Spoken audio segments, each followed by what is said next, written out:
कल बड़ा मैच था, इंडिया वर्सेस न्यूजीलैंड का सेमीफाइनल।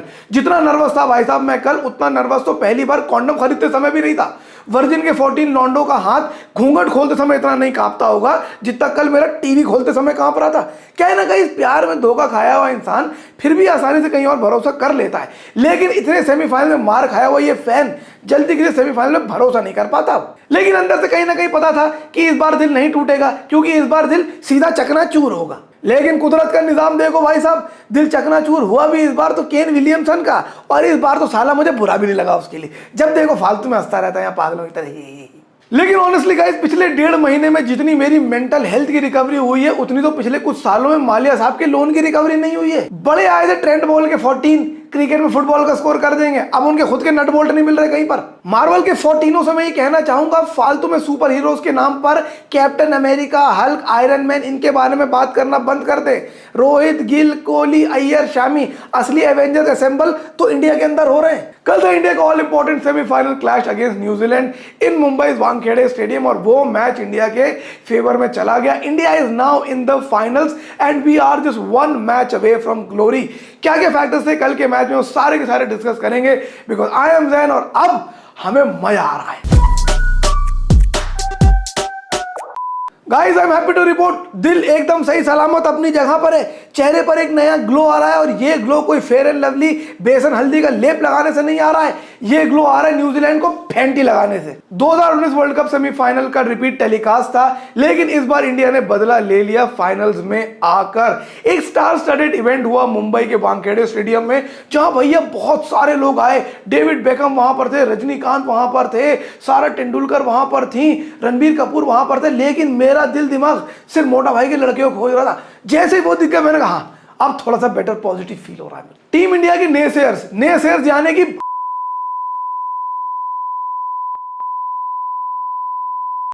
उनके साथ कल बहुत बुरा हो गया गाइस, बिकॉज उन्होंने अपना काम एज यूजुअल चालू रखा कि अरे इंडिया ने तो पिच बदल दी, अरे इंडिया ने तो बॉल बदल दी, अरे इंडिया तो टॉस में चीटिंग कर रहा है। हाँ साले, ट्रेंट बोल्ट की लड़की को भी अगवा कर लिया वसूली भाई ने, सचिन रविंद्र के घर पे ईडी का छापा ही पड़वा दिया हमने। कुछ भी बकचोदी करते रहते तुम लोग यार। बहुत से जुमा 4 दिन फैंस को लगता है कि असली टाइट मैच वही होता है जो आखिरी के ओवर में डिसाइड होता है, लेकिन एक्चुअल फैंस को पता है कल का मैच कितना टाइट था। गोटे मुंह में तो छोड़ो, मुंह से बाहर आके बालकनी से नीचे भी गिर गए थे, लेकिन समहाउ ऐसा नहीं हुआ। India manage to cross the line this time after 2 heart breaking semifinal losses in the previous 2 world cups. क्या क्या फैक्टर थे उन सबके सारे के सारे डिस्कस करते हैं, और सबसे पहले शुरुआत करते हैं पॉइंट नंबर 1 यानी कि द टॉस फैक्टर से। कोई कहावत है ना कि अल्लाह मेहरबान तो गधा पहलवान, ये कहावत आपने कॉर्पोरेट वर्ल्ड और यूट्यूब में तो सच होते हुए देखी भी है, लेकिन कल कहीं और भी सच हो गई।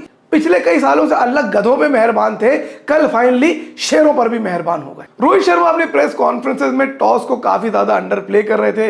I think that was also a tactic. वो कह रहे थे कि भैया टॉस इतना बड़ा कोई फैक्टर नहीं प्ले करेगा, हालांकि वो तो कह रहे थे कि toss is not so important. Fans को सुनाई दे रहा था कि डरने से क्या फायदा है, एक दिन किसी को सबको मरना है। स्टैट्स और इंडिया की खुद की परफॉर्मेंस ये बता रही थी कि पहले बैटिंग करना जरूरी था, because the pitch and the ground offers a hell lot of swing in the first 10 overs। और ये ट्रेंट बोल्ट और टिम साउदी ये साले बहुत ही गजब गेंदबाज हैं इंडिया के खिलाफ। इंडिया ने टॉस जीता और पहले बैटिंग करी, आधा लक का फैक्टर तो वही इंडिया के साथ हो गया था। The toss played a crucial factor because it rendered the Kiwi bowlers helpless। आ रहे थे, पिट रहे थे, जा रहे थे। इतना तो टिंडर पे अपनी फोटो लगा के हम जलील नहीं हुए जितना कल कीवी बॉलर जलील हो गए। विलियमसन अपने हुक्म के इक्के लेकर आए थे, तो दोनों का जोकर बना दिया हमारे लड़कों ने। एक का 8.6 का इकोनॉमी रेट, एक का तो पूरे कंप्लीट 10 का कर दिया। और जो लॉन्डे पिछले 4 दिनों से बकचोदी पेल रहे थे कि इंडिया की बैटिंग कोलैप्स होने वाला है, उन सबसे मैं एक ही चीज बोलना चाहूंगा कि अब पॉइंट नंबर 2 रोहित शर्मा, वही सेम बात, वही सेम परफॉर्मेंस। अब मैं कहां से उनकी बातों को एक्सप्लेन करने के लिए नए नए पॉइंट्स लेकर आऊं भाई। मैं भी इंसान हूं, वो भी सीबीएसई बोर्ड का।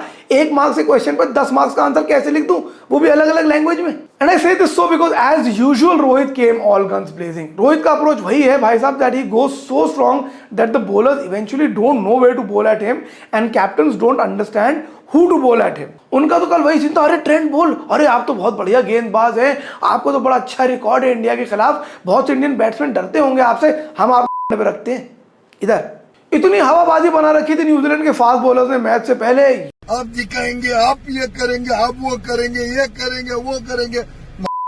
जबरदस्त स्कोरिंग की शुरुआत करी रोहित ने पहले ओवर से, and he got to 47 in just 29 balls, और फिर वही किया सर ने, बड़ी शॉट मारने के चक्कर में अपना विकेट गवा दिया।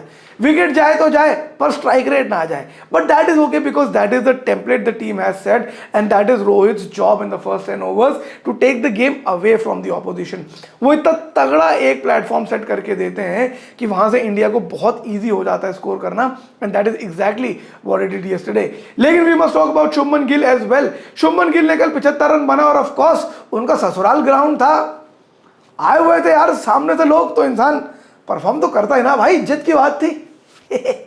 जब तक रोहित शर्मा थे तब तक तो शरीफ आदमी बने हुए थे, रोहित शर्मा के जाते उन्होंने अपने असली रंग दिखा दिए और उसके बाद 79 रन्स तक की एक पारी बनाई and then later got retired hurt, जो कि मुझे काफी अफसोस हुआ। He is the only batsman in the top 5 जिनकी अब तक वर्ल्ड कप में सेंचुरी नहीं है, और कल वो सेंचुरी बना सकते थे, लेकिन कोई बात नहीं, अहमदाबाद अभी बचा हुआ है एक शतक लोडिंग शुभमन गिल का। Point number 2, king Kohli and Shreyas Iyer. ये सलीम जावेद, अब्बास मस्तान, रूसो ब्रदर्स, ये क्या स्क्रिप्टें लिखते होंगे भाई साहब, जो स्क्रिप्ट ऊपर वाले ने विराट कोहली के लिए लिख दी है। बॉलीवुड के बड़े बड़े प्रोड्यूसर्स को अभी से लाइन लगा लेनी चाहिए भाई साहब विराट कोहली के आगे उनकी बायोपिक बनाने के लिए, क्योंकि कहानी तो इतनी बढ़िया है ही और स्क्रिप्ट डायलॉग लिखना बहुत आसान है। हर डायलॉग के आगे पीछे एक बार तो लगाना है। कल फिर से सर ने एक और सेंचुरी कर ली और कोई मामूली सेंचुरी नहीं थी। He overtook his idol Sachin's record in front of Sachin at Sachin's home ground in a World Cup semi-final against an opposition all of India was shit scared of. This is what dreams are made of. This is what legends are made of. What a match, what a player and what a career. आने वाले 20-25 साल बाद जब अपने नाकारा जेन एद नाते पोतियों को बैठकर मैं बताऊंगा विराट कोहली के बारे में और कैसे उन्होंने इस तरह से इस वर्ल्ड कप में सेंचुरीज करी, वो बोलेंगे है चच्चा रहन दो, फालतू की हमें स्पोर्ट्स फिक्शन दिखा रहे हो, ऐसा रियल लाइफ में कहीं होता है क्या? और अगर मैं भी सोचूं तो ऐसा रियल लाइफ में शायद ही होता हो, but Virat Kohli has done it. What a tournament he's having. 3 centuries and 3 nearly century scores. He couldn't have asked for a better tournament and we couldn't have asked for a better player than Virat Kohli. Like I said in the previous matches as well, what an honor it is to be from the same country that Virat Kohli bats for. An absolute legend. जितना उस आदमी को सलाम करा जाए उतना कम है। On the other hand, Shreyas Iyer, जब से अय्यर भाई ने अपने दाढ़ी कटा ली कुछ और ही अय्यर बनकर निकल कर आ गए हैं। वो इतने कंसिस्टेंटली नो नट नवंबर में लौंडे वो नहीं मारते जितने कंसिस्टेंटली श्रेयस अय्यर आजकल स्कोर मार रहे हैं। कल एक और सेंचुरी बनाई भाई ने, नीदरलैंड के खिलाफ जैसा खेल रहे थे वैसे ही न्यूजीलैंड के खिलाफ खेलने लग गए। मैंने कहा कोई उनको जाके बताओ दोनों अलग अलग हैं, कह रहे अच्छा हमें तो एक सा बॉलिंग अटैक लगा तो हमने दोनों को ही पेल दिया। But what innings again by Shreyas Iyer, बहुत सही वो साथ देते हैं विराट कोहली का। He also builds the inning very very well and paces it so naturally कि एंड में जब वो मारते पीटते भी हैं तो मजा आता है। 8 छक्के उन्होंने कल लगाए और उनकी इनिंग देख के दिल को ठंडक मिल गई एकदम। Point number 4, the Kane Mitchell partnership.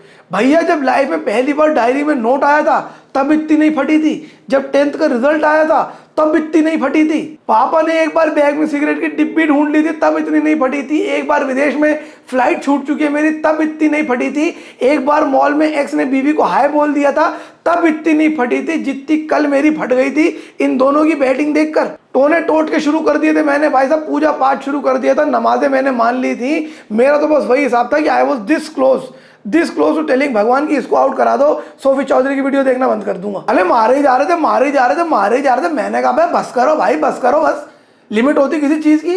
दिल में वही ख्याल आ रहा था कि गंजा हमारे खिलाफ बहुत रन मारता है।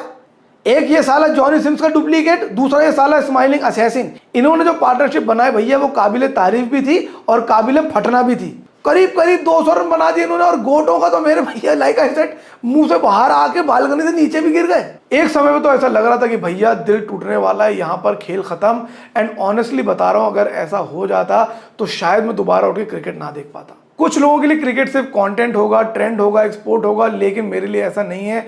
I share a very deep personal bond with cricket. It's one of the few things I inherited from my parents. और अगर कल का मैच ये दोनों ले जाते तो भाई साहब मैं ऑनेस्टली इमोशनली तो बिखर ही जाता। छुप के मैंने अपने आप से वादा कर लिया था कि अगर इंडिया आज हार गई तो मैं आज के बाद से क्रिकेट देखूंगा नहीं। मैंने किसी को बताया नहीं कि कहीं साली हार जाती तो मेरे लिए बेइज्जती के सबब हो जाता। लेकिन वही है ना बॉयज, जहां मैटर बड़े होते हैं वहां शामी भाई खड़े होते हैं। बहुत से लोग कह रहे हैं मैन ऑफ द टूर्नामेंट बनने चाहिए विराट कोहली, कोई कह रहे हैं मैन ऑफ द टूर्नामेंट बनना चाहिए रोहित शर्मा। मैं कहता हूं नहीं, मैन ऑफ द टूर्नामेंट तो मोहम्मद शामी को भी नहीं बनना चाहिए, मैन ऑफ द टूर्नामेंट बनना चाहिए हार्दिक पांड्या को। वक्त रहते वो इंजर्ड हो गए और इंडिया की सिलेक्शन का इतना बड़ा ग्लिच अपने आप फिक्स हो गया, बेहतरीन बैलेंस आ गया टीम में। Point number 5, Mohammed Shami. ऊपर वाले का शुक्र अदा करो भाई साहब, सवेरे शाम दिन रात कि समय रहते हार्दिक पांड्या को चोट लग गई। उनके चोट लगने से ही मोहम्मद शामी को मौका मिला। पानी पिला पिला के इतनी आग भर गई थी उनके अंदर कि सारी की सारी उन्होंने टूर्नामेंट में निकाल डाली। कोई कहता है इंडिया पिच चेंज कर देता है, कोई कहता है इंडिया बॉल चेंज कर देता है, ये कर देता है, वो कर देता है। मुझे लगता है इंडिया इकलौती चीज करता है, वो ये करता है कि मैच से पहले मोहम्मद शमी को हसीन जान की रीले दिखा देता है। हो गया पेप टॉक। यही तो स्ट्रेटेजी बनाई राहुल द्रविड़ ने, चाणक्य। मैंने तो पहले भी कहा था, देखो भाई को विकेट नहीं मिल रहा है, भाई को इंसाफ मिल रहा है। शामी भाई सामने वाली टीमों के विकेट निकाल रहे हैं और लोगों के दिल से इस्लामोफोबिया निकाल रहे हैं। एक तीर से दो निशाने। और भाई का स्टाइल भी गजब है ना। न्यूजीलैंड के खिलाफ ग्रुप स्टेज में पहली बॉल पर विकेट ले लिया और कल भी सेमीफाइनल में अपनी पहली बॉल पे विकेट ले लिया। सबसे पहले डीवन कॉनवाय को बाय बाय कर दिया और उसके बाद सचिन रविंद्रा को भी आउट कर दिया। इतना गजब काम करने के बाद भाई ने कैच छोड़ दी। मैंने कहा अंकल ये क्या कर रहे हो, तुमने कैच छोड़ा, तुम ही आउट कराओगे साले केन विलियमसन को। लेकिन शामी भाई ने बोला कोई दिक्कत नहीं, बचाएंगे भी हम और पेलेंगे भी हम। Just when the match was going away, Shami got rid of Kane Williamson and Tom Latham in the same fucking over. पूरा का पूरा मैच ऐसे पलट गया उस समय जैसे मेरी बीवी की बातें पलटती हैं। उसके बाद से टीम का मनोबल, बॉडी लैंग्वेज सब कुछ बदल गया। He gave us away a way back into the match and ended up with 7 wickets in total. Top wicket taker बन गए इस टूर्नामेंट के वो, that too when he's played 4 less matches than the rest of them. अब भैया मोटा भाई के लड़के के अलावा अगर कोई man of the tournament deserve करता है तो वो ये आदमी है Mohammad Shami. 7 wickets yesterday, 2 up front, 2 in the most crucial part of the match and 2 wickets in the death overs. इसकी जगह शार्दुल ठाकुर खिला रहे थे हम लोग, बताओ। We witnessed a lot of records yesterday and बहुत ही करियर डिफाइनिंग मोमेंट था मोहम्मद शामी का ये। 7 विकेट लेना ओडीआई मैचेस में इज नॉट अ जोक। इससे पहले वर्ल्ड कप में आई थिंक सिर्फ 6 विकेट आशीष नेहरा ने एक बार लिए थे और अब 7 विकेट लेके उनका भी रिकॉर्ड तोड़ दिया है। His career best, probably world cup career best. बहुत ही बढ़िया spell of fine ball, fast bowling yesterday and कल का मैच कहीं ना कहीं will have to credit Mohammed Shami as well, which is why he really deserves the man of the match performance that he has got. I mean the award that he's got. And lastly, we have no idea what this tournament is doing for us. हम सब जानते हैं कि हिंदुस्तान में cricket एक मजहब है और हर मजहब की तरह इस मजहब में भी आपको चूतिया बनाकर आपसे पैसे लूटने वाले बहुत लोग हैं। कोई ब्लैक मार्केटिंग कर रहा है तो कोई स्कैम कर रहा है, लेकिन at the end of the day ये स्पोर्ट पूरे देश को गोंद की तरह जोड़कर रख। ये स्पोर्ट एक ऐसा फिनोमिना है जो आपको रुला भी सकता है और आपके आंसू पोंछ भी सकता है। ये कहीं ना कहीं हिंदुस्तान को डिफाइन करता है, क्योंकि जब एक मोहम्मद शामी विकेट लेता है तो 30,000 लोग उसको सपोर्ट करने के लिए गणपति बप्पा मोरया के नारे लगाते हैं। जब एक शुभमन गिल के पैर में क्रैम्प्स आते हैं उसका दर्द हमारे सीनों में महसूस होता है।